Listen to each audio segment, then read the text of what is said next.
So this computer, which this is my family's computer, and one of my family members accidentally broke the computer screen.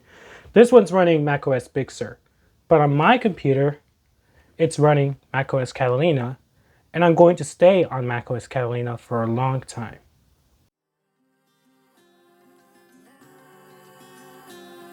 Hello everybody, if you guys are new, my name is Chris. If you're subscribed to the channel, welcome back. I just want to make a short video just as best as possible. I just want to talk about the new macOS announcement, like why I should not recommend you guys to immediately upgrade to the latest macOS. So Apple has released macOS Big Sur, but I just want to make this a warning message to all of you guys. So this warning is all about software compatibilities. So when it comes with software compatibilities, I'm just talking about like the software that you guys use. For example, I use Cubase Pro 10.5. Cubase has announced the new version, which is known as Cubase 11, which I might upgrade around December, which I use Cubase for like film scoring, music, mixing, everything, which is my main DAW. Most of my plugins that I use are third party, which it is not the effects, which I use stock effects on Cubase. And I use third-party plugins or VST plugins as my instruments. For example, Nexus. ReFX Nexus 2 or Nexus 3.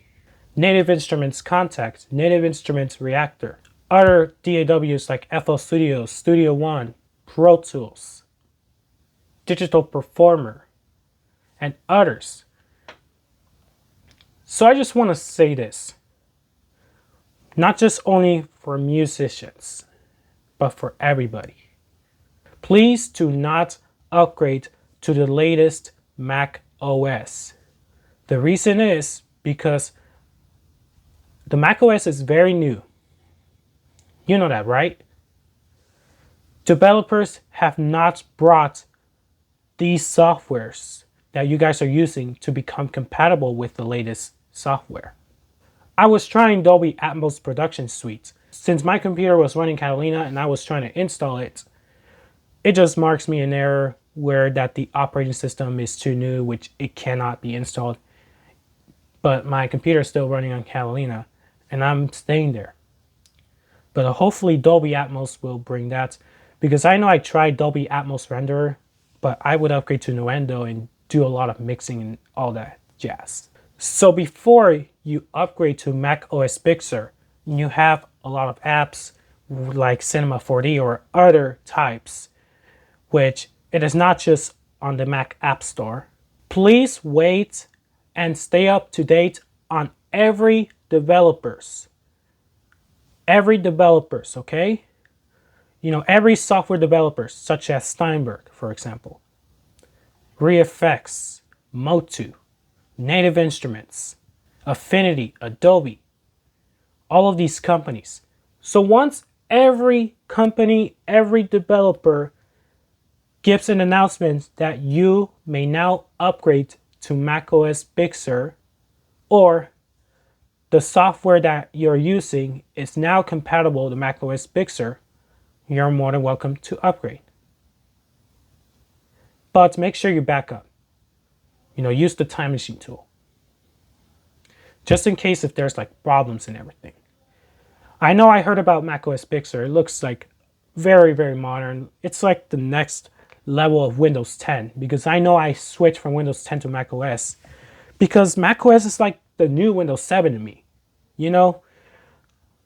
I know the reason why I switched to Mac, because Windows 7 has ended its support. But for macOS, it's a new Windows 7 to me. It's the next Windows 7. When I got into macOS, I just feel really, really happy.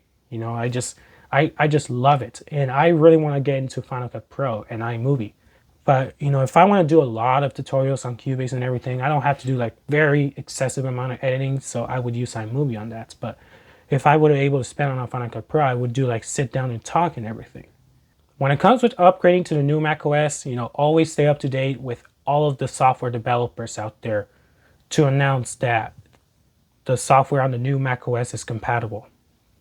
Because I started hearing about that when I started to go to college and High Sierra has came out, and my teacher just told me about that, and I heard the news about it, that most of these softwares are not compatible to the latest macOS. But what I want you to do is don't be so impatient. Like I'm not here to like immediately update to the new macOS and every time. Because I know people are being concerned when it comes with new softwares and they have a lot of issues. I get that. I know people can face a lot of issues with the new macOS. And there are some people who are still running very old macOS. And some people are still running Mojave, High Sierra, Sierra, and I heard one person that's still using Yosemite. Which companies and Apple, they should keep it compatible to all of these old operating systems so that we don't have to upgrade to the new macOS. This 2015 MacBook Pro that I have, it's my lifetime until it lasts. It's my main daily driver, sitting on my desk, working on all of my stuff, including my assignments. Because when it comes to updating to the latest macOS, I would lose all of these. That is just a warning to all of you guys who are just willing to upgrade to macOS Big Sur. And that's all I need to say. So if you guys agree, talk about your opinions, everything, all your details, just give it a comment and I will try to respond as best as I can, whether I can agree with your comments and everything. I want to comment. I want to respond to your comments at a professional manner. All right. So make sure you stay up to date with the software developers before you upgrade to macOS Big Sur or the latest version of Mac. And hope you guys are having a wonderful day.